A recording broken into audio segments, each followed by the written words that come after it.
Huh? I should probably have an intro. Subscribe, bitch. Alright. That's your main hoe. They gonna get my dick into my motherfucking brain blow. Nigga play with me, I swear I shoot him in his asshole. I'm talking about his butt, boy. Ah, here we go again. You are not a man. Is being a man following our role models? Masculinity ranges from Putin,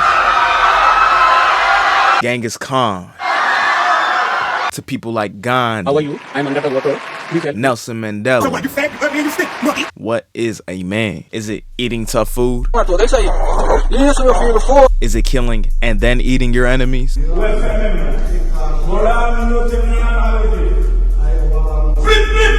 Is it holding down your ground while several people try to attack? Stop taking steps closer to me before I start coughing this. I'm not playing. I start coughing. You see my nose running. Impoverished Western cultures claim that killing an opposition from a block that they claim that is nothing but walking distance away from yours can make you more masculine.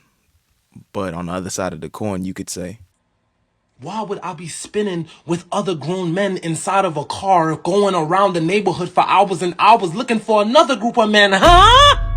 look, as you can see, masculinity is not one set thing because it's on a spectrum of beliefs. Testosterone is a chemical response that can be invoked by actions that your mental perceives as masculine. So with all disrespect, it's probably some little skinny emo white boy that attends concerts and screams like a Viking that has more testosterone than you at your little office job.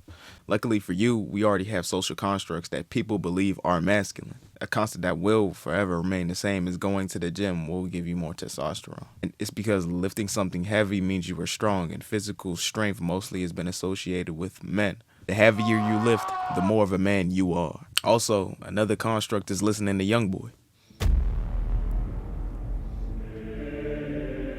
Listening to AI, YB, Top, Kentrail definitely gives you more testosterone. But all jokes aside, I want you to dwell within the thought of what makes you a man. And no, not just your gender, dweeb.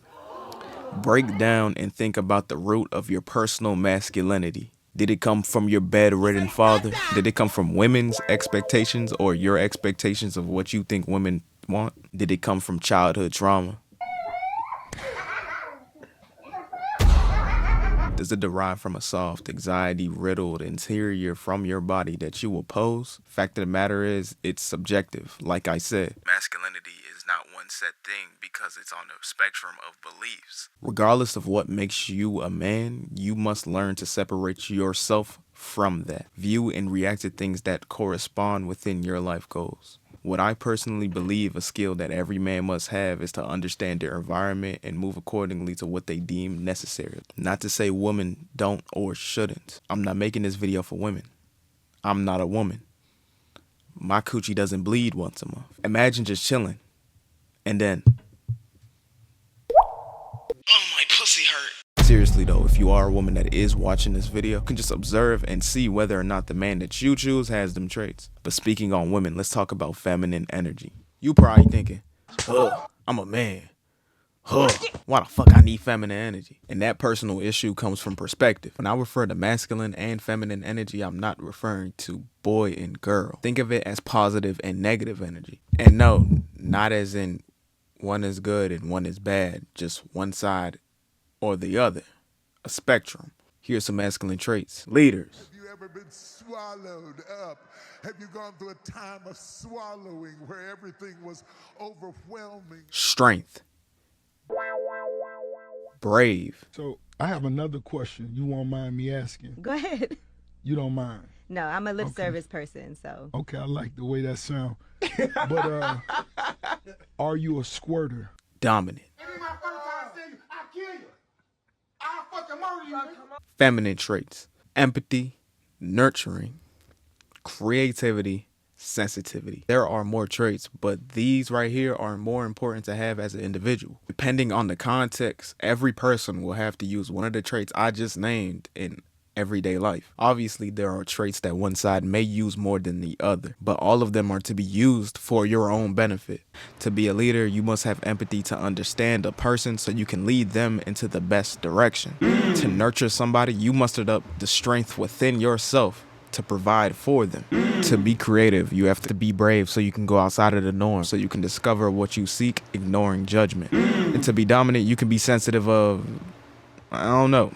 That's all I got. I did that bum-ass wordplay to show you that these skills can be used interchangeably or whenever you need to use them. But it is important that you don't focus on only one trait, because that's where things get lost in translation. Focus on one single trait and you'll dive so deep that you can't even recall the reason why you even focused on it in the first place. And that's also where things become toxic. Help!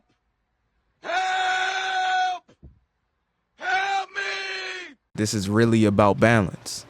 Let me give you an example of being in your feminine energy. Say, for instance, you are amazingly talented at braiding hair as a man.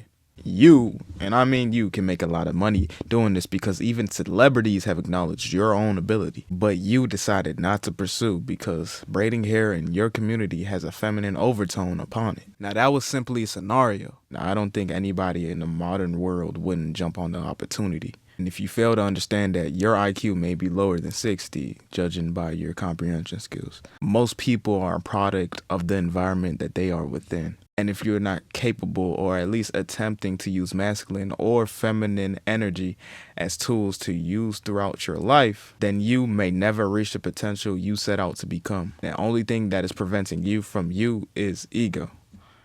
And so, what is ego? Who are you? I mean, remove the name that was given to you, and who do you become? Are you your stature? Are you societal expectations?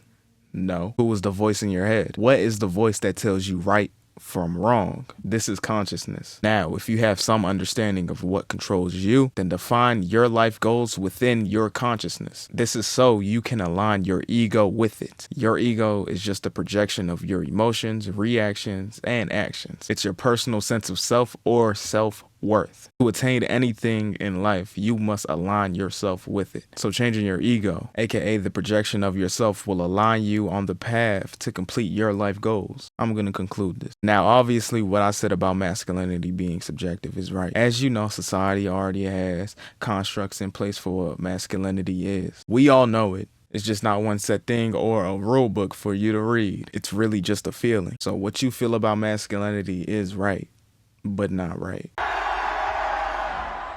Okay, bye. Say, bro, why you ain't accept my friend request, bro? What, you don't want to be my friend?